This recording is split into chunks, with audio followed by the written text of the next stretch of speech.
এখন 9টা বেজে 2 মিনিট মতো, আর 1 ঘন্টা মতো সময় রয়েছে পরীক্ষার্থীদের কাছে। এই নিয়োগ পরীক্ষায় কতটা সতর্ক এসএসসি, কারণ এটা তো একটা পরিবর্তিত পরিস্থিতিতে পরীক্ষা হচ্ছে?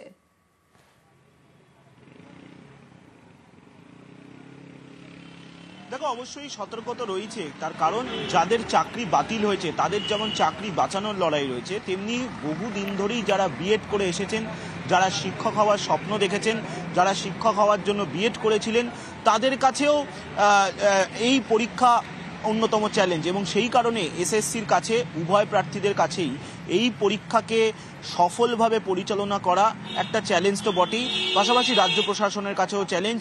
কারণ সাম্প্রতিক সময় স্কুল সার্ভিস কমিশনের নিয়োগকে নিয়ে যেভাবে একের পর এক বিতর্ক, একের পর এক প্রশ্ন উঠেছে, ফলত এই নিয়োগ পরীক্ষাকে এবং তৎসহ নিয়োগকে যাতে একদম সফলভাবে করা যায়, পরিচালনা করা যায়, সেই দিকেই নজর রয়েছে এসএসসি এবং রাজ্য প্রশাসনের। দেখো, যেটা গুরুত্বপূর্ণ বিষয়, যে তুমি জানো যে এর আগে গত সপ্তাহেই শনিবার স্কুল সার্ভিস কমিশনের তরফে একটি নির্দেশিকা জারি করে বলে দেওয়া হয়েছিল যে অযোগ্য প্রার্থীরা পরীক্ষা কেন্দ্রের ভেতরে যাবেন না, পরীক্ষা দিতে পারবেন না, তাদের অ্যাডমিট কার্ড বাতিল করা হয়েছে। আজকে রাজ্য জুড়ে 636টি পরীক্ষা কেন্দ্রে নবম দশমে শিক্ষক নিয়োগের পরীক্ষা নেওয়া হচ্ছে। আর সেই পরীক্ষাতেই দেখা যাচ্ছে বিভিন্ন পরীক্ষা কেন্দ্রের বাইরে এসএসসির তরফে নির্দেশিকা দিয়ে জানিয়ে দেওয়া হয়েছিল যে পরীক্ষা কেন্দ্রের বাইরে অযোগ্য প্রার্থীদের রোল নাম্বার এবং তাদের পরীক্ষা কেন্দ্রের নাম উল্লেখ করে দিতে হবে, যাতে অযোগ্য প্রার্থীরা পরীক্ষা কেন্দ্রের ভেতরে ঢুকতে না পারেন। অর্থাৎ এসএসসির তরফে যে 1806 জনের অযোগ্য প্রার্থীদের তালিকা প্রকাশ করা হয়েছিল, তাদের মধ্যে থেকে যারা আবেদন করেছিলেন এই নয়া নিয়োগের জন্য, তারা এক্ষেত্রে সম্রাট জানতে চাইছি, 636 কেন্দ্র, অযোগ্য তালিকা প্রায় 1806, তাদেরকে কিভাবে পরীক্ষা কেন্দ্রে ঢুকতে দেওয়া হবে না, কিভাবে আটকানো হবে? মানে বজ্র আটনি রয়েছে, ফসকা গেরো হয়ে যাবে না তো? আমার প্রশ্ন এটাই।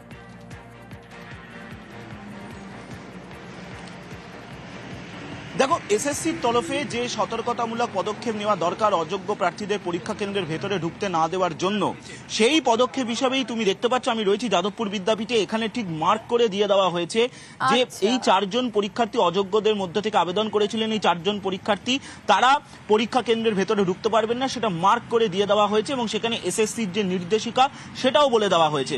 পাশাপাশি যারা অ্যাডমিট কার্ড পরীক্ষা করবেন পরীক্ষা কেন্দ্রের ভেতরে ঢোকার জন্য, তাদের কাছেও এই 4টি রোল নাম্বার দিয়ে দেওয়া হয়েছে যে তারা রোল নাম্বার দেখবেন এবং দেখে তারপর পরীক্ষা কেন্দ্রের ভেতরে ঢোকার অনুমতি দেবেন। আর সেই কারণেই দুপুর 12টায় পরীক্ষা হলেও সকাল 10টার সময় পরীক্ষার্থীদের রিপোর্টিং করতে বলা হয়েছে। অর্থাৎ পরীক্ষা কেন্দ্রের ভেতরে পরীক্ষার্থীরা সকাল 10টা থেকে ঢুকতে শুরু করবেন, একটাই কারণ, যাতে অযোগ্য প্রার্থীরা, যেটা তুমি বলছিলে যে কোনোভাবেই ঢুকে যেতে না পারে, সেই কারণেই কিন্তু এতটা সময় বাড়ানো হয়েছে রিপোর্টিং টাইম হিসেবে, যেটা আগে সকাল 11টা করা হয়েছিল। সব মিলিয়ে আমাদের নজর থাক, প্রতি মুহূর্তে তোমার থেকে লাইভ আপডেট নিতে থাকবো। এই যে নিয়োগ পরীক্ষা, এই নিয়োগ পরীক্ষা ঘিরে নিরাপত্তাতেও জোর দেওয়া হয়েছে। কলকাতার 41টি কেন্দ্রে শিক্ষক নিয়োগ পরীক্ষা, 14টি গাড়িতে কলকাতার পরীক্ষা কেন্দ্রে প্রশ্নপত্র, আর প্রশ্নপত্রের নিরাপত্তায় পুলিশ অফিসার, কনস্টেবল।